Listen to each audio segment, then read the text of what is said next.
Va ora in onda Potere al Popolo.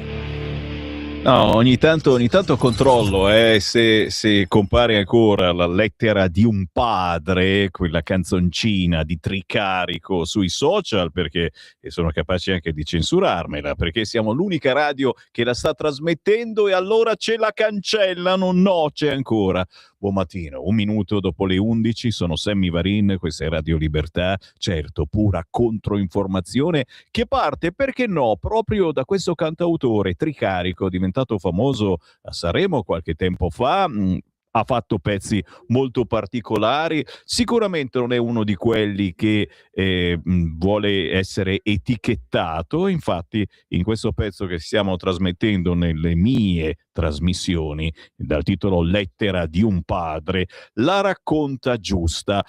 La sentiremo tra pochissimo, questa canzoncina di 2 minuti, è leggera leggera, che però scatta una perfetta fotografia di quello che sta avvenendo nel nostro paese. Subito il Qui Parlamento. Qui Parlamento. E anche qui siamo perfettamente sulla notizia. Parliamo del Mercosur. Abbiamo con noi la deputata della Lega, onorevole Vanessa Cattoi. Buongiorno. Buongiorno a tutti voi, tutti i vostri radioascoltatori, e grazie per l'invito. È un piacerone, soprattutto perché siamo perfettamente sulla notizia. Oggi, questa mattina alle 9, ci siamo collegati con il capodelegazione della Lega in Europarlamento, Paolo Borchia, che ci ha raccontato la versione europea di quello che è successo riguardo il Mercosur.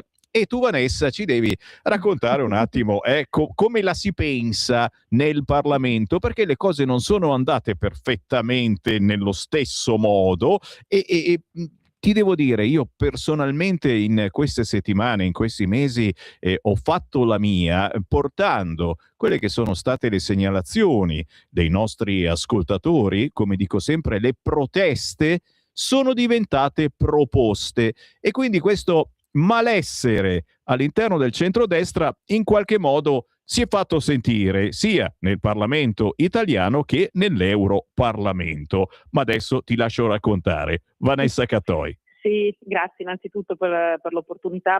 Sul tema del Mercosur è un tema di fatto per il quale come Lega noi abbiamo sempre avuto una posizione unica e unanime. Ancora quando avevamo Centinaio come ministro all'agricoltura, lui si era espresso come nettamente contrario ancora quando ricopriva il ruolo, quindi questo sotto l'aspetto appunto del punto di vista nazionale per quanto riguarda la Lega. Poi c'è da dire che come centrodestra a livello europeo noi abbiamo delle collocazioni diverse, ma questo non vuol dire che poi qua a livello nazionale non si riesca a trovare la sintesi pur nelle diversità di vedute. Il nostro obiettivo principale è quello innanzitutto di continuare ad andare avanti su una battaglia che noi riteniamo giusta. Perché col Mercosur noi ci raccontano come di fatto si andrebbe a creare questa, sarebbe la più grande area di fatto di libero scambio che ci sarebbe al mondo, perché comunque si coinvolgerebbe tutta l'Unione Europea e tutti i paesi del Mercosur.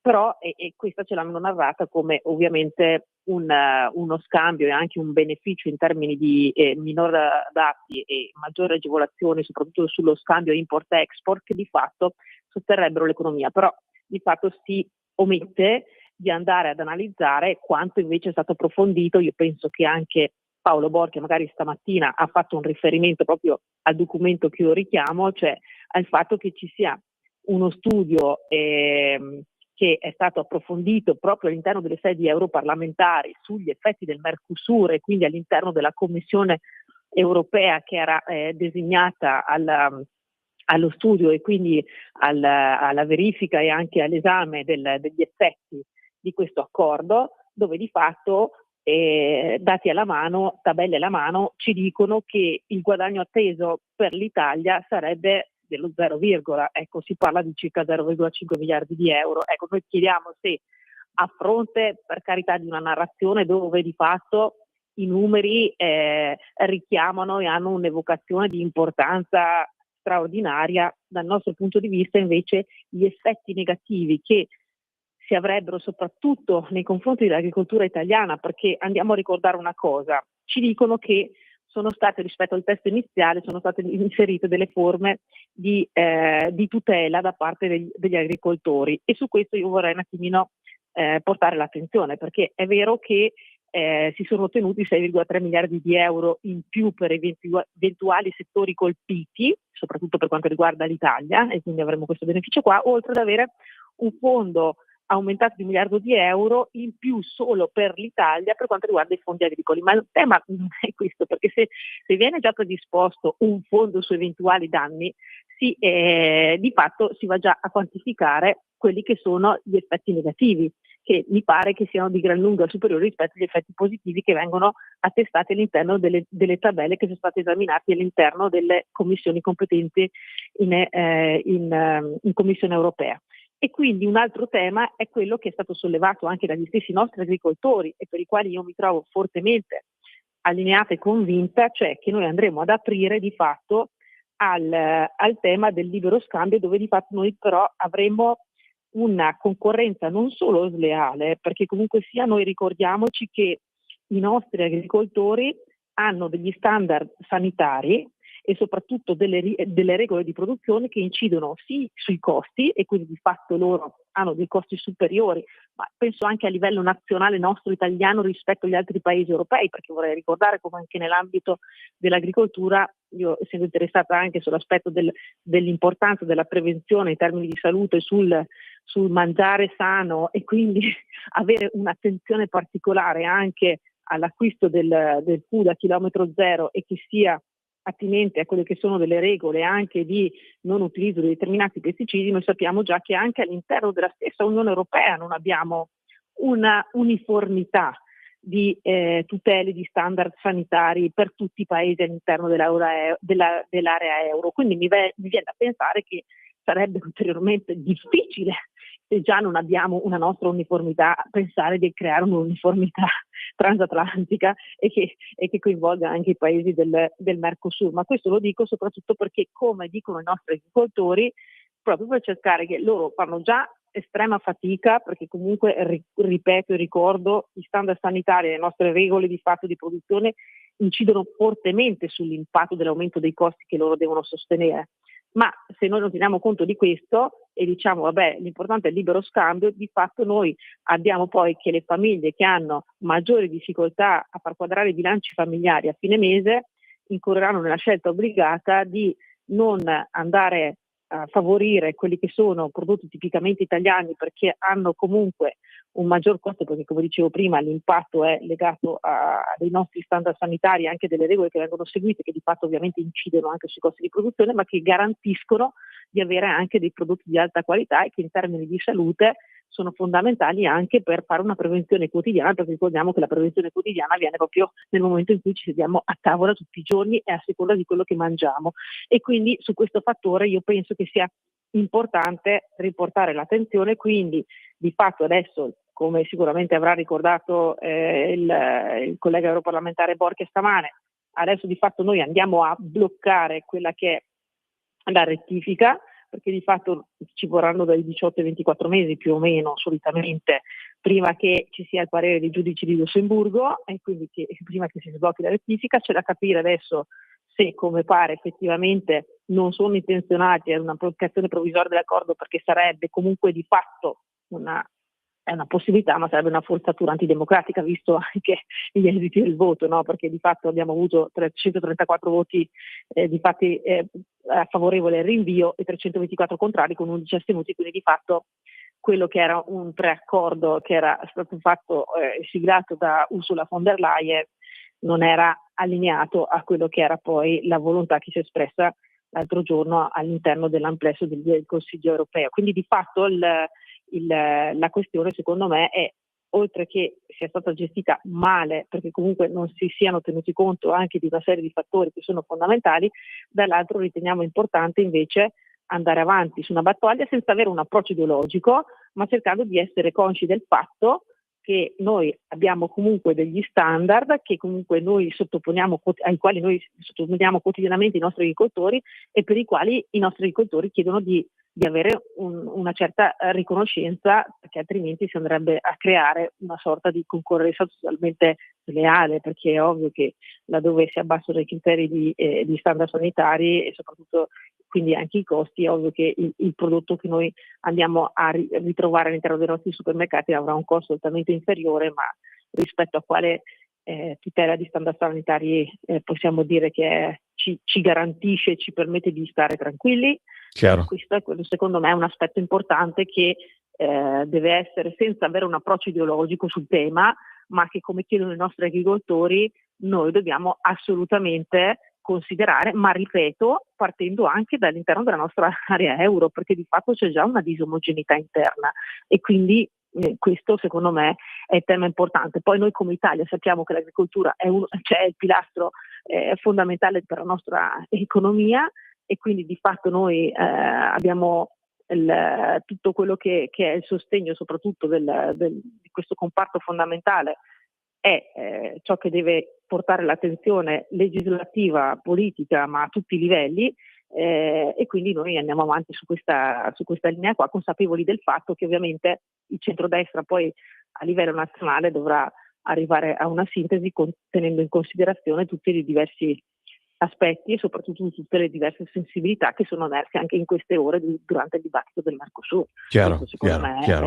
è il tema importante, però sicuramente noi, non è un approccio ideologico, noi abbiamo già fatto tantissime battaglie come la tutela del Made in Italy, come Lega andavamo già nelle piazze prima ancora che venisse sollevata la questione, cioè noi abbiamo sempre cercato di avere un approccio molto pragmatico andando ad ascoltare i diretti interessati, in questo caso gli agricoltori e gli allevatori, perché sono loro che ovviamente ci possono dare una mano a condurre anche un'azione legislativa coerente e che permetta di garantire sostenibilità a un comparto fondamentale, ma anche di garantire quella sicurezza, chiamiamola così, sociosanitaria, perché comunque noi dobbiamo garantire che tutto ciò che viene portato nei nostri supermercati, viene messo sul tavolo dei nostri cittadini, non vada poi a sfavorire una forma di prevenzione in termini di salute. Ma chiaro, sembra di tornare indietro quando ai tempi della Cina che entrava nel WTO, la Lega è stata l'unica che ha detto aspettiamo un attimo, mettiamo qualche clausola di salvaguardia. La stessa cosa adesso, pensiamoci un attimo, la Lega sta con i poveracci, sta con i contadini, con chi si sporca le mani ogni giorno. Forza Italia e Fratelli d'Italia ma anche perché loro hanno margini già talmente ristretti che di fatto già fanno fatica e noi dobbiamo ringraziarli perché fanno un'opera di salvaguardia del nostro territorio, del nostro ambiente, che se noi dovessimo avere degli operatori ecologici che facessero lo stesso che fanno i nostri agricoltori, i nostri allevatori nella tutela e nella salvaguardia del nostro ambiente, avremo dei costi immensi da sostenere come amministrazione statale. Quindi questo è che bisogna considerare. Quindi già loro comunque hanno pochissimi margini, già comunque in termini di impatto di tutela ambientale fanno un lavoro immenso che risparmia soldi pubblici, perché comunque sì, altrimenti dovremo delegare a qualche ente il lavoro che loro fanno proprio perché preservano comunque il nostro ambiente. Ecco, questo è un altro tema che deve essere considerata anche la diversità orografica del nostro straordinario territorio, perché ovviamente passiamo dalle montagne alla pianura al mare, quindi abbiamo condizioni totalmente differenziate da nord a sud Italia e quindi anche questo è un altro fattore importante. E non vogliamo che si ripetano occasioni come in passato, quando non si coglievano più le arance perché non conveniva, tanto c'era l'Europa che ti dava soldi. Infatti questo non lo vogliamo assolutamente. Vanessa, chiaramente ci rivediamo, ci risentiamo in Parlamento, anche perché, lo ricordiamo, la Lega è stato l'unico partito di centrodestra che ha votato per fermare il Mercosur. Con i 5 Stelle AVS e Lega, i 10 voti che hanno di fatto abbiamo fatto la differenza e dico io, Vanessa, abbiamo portato quelle che sono state le proteste in questi mesi dei nostri ascoltatori, le abbiamo portate a galla e le abbiamo fatte ascoltare. Questo per me è importantissimo, perché ancora una volta la Lega si fa portavoce, portatrice di territorio, che è il motivo per cui la Lega esiste. Chiusa la parentesi, Vanessa Cattoi, un abbraccio, buon lavoro. Grazie, buon lavoro a voi, buona giornata e grazie, un saluto a tutti i vostri radioascoltatori. Grazie ancora, buona giornata. Qui Parlamento. Stai ascoltando Radio Libertà. la tua voce libera, senza filtri né censura. La tua radio.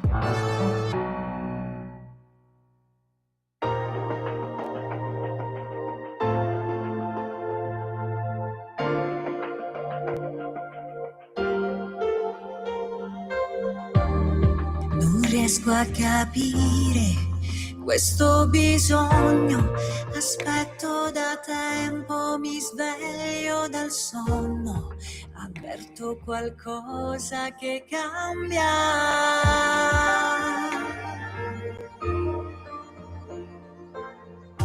Vorrei tanto vedere, ma ho anche paura, mi confonde la luce, non ne ho mai vista tanta, ripeto.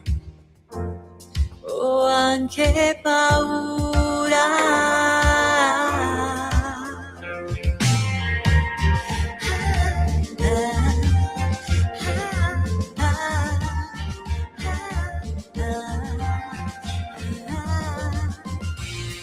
Non ho più il controllo, non so spiegare, così forte mi batte, mi fa impazzire, non voglio cadere, l'appiglio sei tu.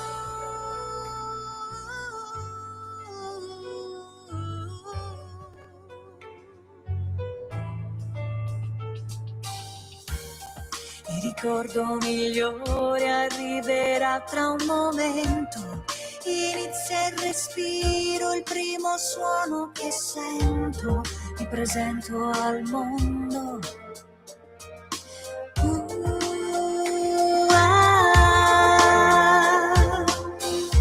Proverò ad usare le mie piccole mani, abbracciare l'universo, l'universo sei tu.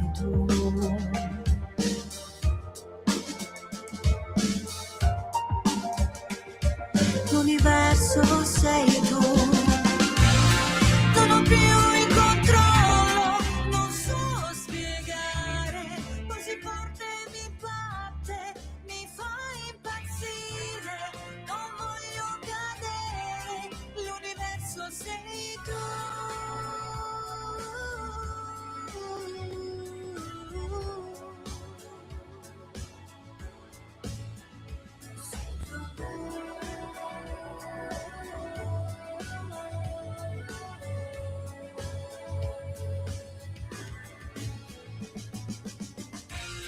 Non ho più il controllo, non so spiegare, così forte mi batte, mi fa impazzire, mi confonde la luce, c'è quel tuo respiro, e a te troverò, se te troverò. Non voglio cadere, devo solo abbracciare l'universo, l'universo.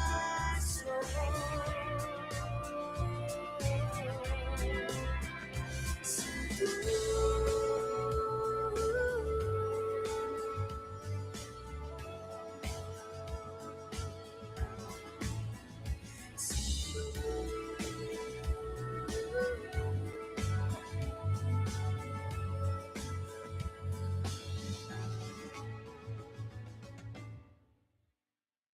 Una canzone importante che fa pensare. Si intitola L'universo sei tu, Laura Dimitri, cantautrice, conduttrice televisiva e tante cose, molto simile al lavoro che fa il sottoscritto Sammy Varin, tanto che sono andato a cercarla. Ce l'abbiamo, Laura Dimitri, ciao!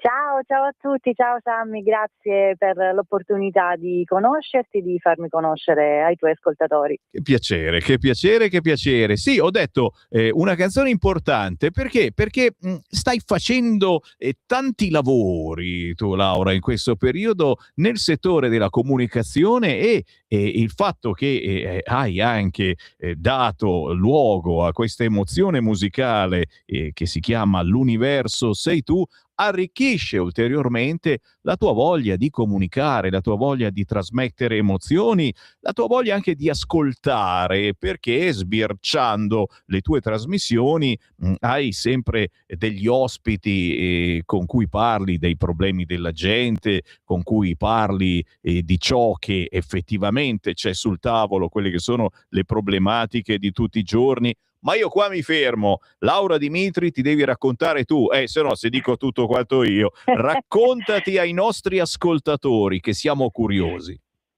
Innanzitutto dico che chi fa il nostro lavoro è un privilegiato, nel senso che ha la possibilità di ascoltare chi ha delle problematiche, quindi possiamo anche in qualche modo contribuire nel nostro piccolo, no? a portare alla luce alcune situazioni. Io nasco come cantautrice, anzi per la verità come interprete, poi cantautrice, poi sono anche diventata una conduttrice televisiva. Quindi affronto molte tematiche introspettive. Questo brano è nella dimostrazione, anche se proprio questo in particolare, L'universo sei tu, non l'ho scritto io, ma l'ho scritto Ezio Scarciglia, con cui collaboro praticamente da una vita, lavoriamo insieme e produciamo insieme i brani, ed è dedicato proprio alla sua mamma. L'ha scritta in un momento in cui sua madre lo stava lasciando. E quindi ha riflettuto in quel momento sul rapporto tra i genitori e i figli e sulla classica inversione dei ruoli, no? Quando i genitori poi a una certa età diventano dei bambini e siamo noi a occuparci di loro. Quindi voleva essere in qualche modo anche una carezza a tutti coloro che vivono queste situazioni. Non è un caso che il brano si chiama L'universo sei tu. L'universo sei tu non è altro che l'universo non è altro che la mamma. Ecco, sostanzialmente ho raccontato in pochi secondi quello che è il brano. Bello, bello, e come vi dicevo, un messaggio stupendo anche che riguarda ognuno di noi e i nostri vecchi che stanno diventando purtroppo sempre più anziani, e l'importanza di stargli vicino finché sono con noi. E troppo spesso abbiamo da lavorare, da studiare, e il tempo per stare con la mamma, il papà, il nonno, la nonna è poco. Laura Dimitri, che esperienze stai facendo dal punto di vista della comunicazione e dal punto di vista appunto musicale? Come ti stai trovando? Che ambiente è? Perché io parlo ogni giorno con artisti indipendenti. Quelli famosi non li voglio, non hanno bisogno di parlare su queste frequenze. Quelli meno conosciuti, che io reputo davvero in gamba, trovano spazio nelle trasmissioni di Radio Libertà. Che cosa stai portando avanti? Quale discorso musicale e artistico in generale stai portando avanti? E come ti trovi, come sguazzi in questo ambiente non facile, ma tu stai mettendo un piedino in tanti campi, dicevamo, quello musicale, ma anche quello della comunicazione con radio, televisione. Allora, innanzitutto, intanto gli spazi per gli indipendenti e per chi, a me piace chiamarli sommersi, ecco, non emergenti. Emergenti è un termine che non mi piace tantissimo. Sommersi perché ci sono tanti artisti che hanno tanto da dire e che purtroppo non trovano spazio, che siano i media o che siano banalmente anche degli spazi dedicati ai live. Quindi partiamo da questo presupposto importante. Quindi sgomitare, diciamo così, non è facile, bisogna comunque combattere e non arrendersi. Ecco, bisognerebbe trovare di nuovo, come si faceva una volta, dei posti in cui si possa fare musica dal vivo, appunto con inediti, e rieducare, lasciami passare il termine, anche il pubblico in qualche modo ad ascoltare musica inedita. E oggi si è perso un po' questa cosa, secondo il mio punto di vista. Spesso infatti si usa la formula cover insieme agli inediti proprio per trascinare, ecco, perché siano da traino, ecco, per gli inediti. Io non mi arrendo, io continuo a fare le mie serate, continuo a lavorare sui miei inediti. Tra l'altro L'universo sei tu fa da apripista un album sul quale sto lavorando, e lì poi c'è un altro tasto dolente che è la produzione, che comunque poi comporta dei costi, quindi rallenta il tutto, soprattutto se come me decidi di non affidarti a intelligenza artificiale o quant'altro. Brava. E io sono contrarissima, perché l'attività artistica non ha bisogno, secondo me, se sai suonare, sai cantare, sai scrivere, tutto quanto, non hai bisogno, secondo me, dell'ausilio dell'intelligenza artificiale. Questa è la mia teoria, la mia tesi. Poi ognuno è libero di pensarla come vuole. Quindi ovviamente le professionalità vanno pagate, e poi l'aspetto più difficile poi resta sempre la promozione, come si sa, vale per gli sconosciuti, vale per i famosi. Per quanto riguarda invece la trasmissione, questa l'ho ideata e iniziata nel 2020, il 16 luglio 2020, pensa un po', eravamo in periodo di Covid, quando nessuno riusciva a fare presentazioni di libri, nessuno riusciva a fare concerti, e quindi io mi sono inventata questa formula, l'ho chiamato un magazine dedicato alle eccellenze in ogni campo artistico professionale. Poco importa se siano personaggi noti del mondo dello spettacolo, quello che mi interessa sono i percorsi degli artisti in tutte le forme d'arte, spesso dando spazio anche impegno nel sociale, questo lo faccio spesso.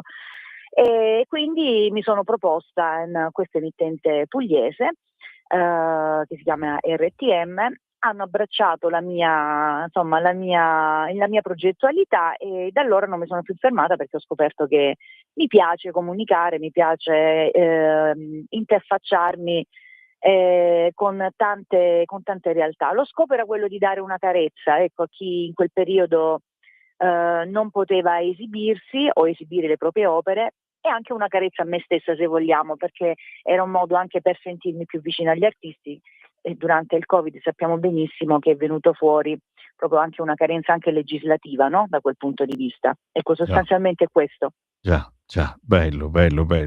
Insomma, una Laura Dimitri in tanti campi, ma solo per comunicare e per ascoltare. E questo ci piace, visto che facciamo un lavoro veramente molto simile e uguale.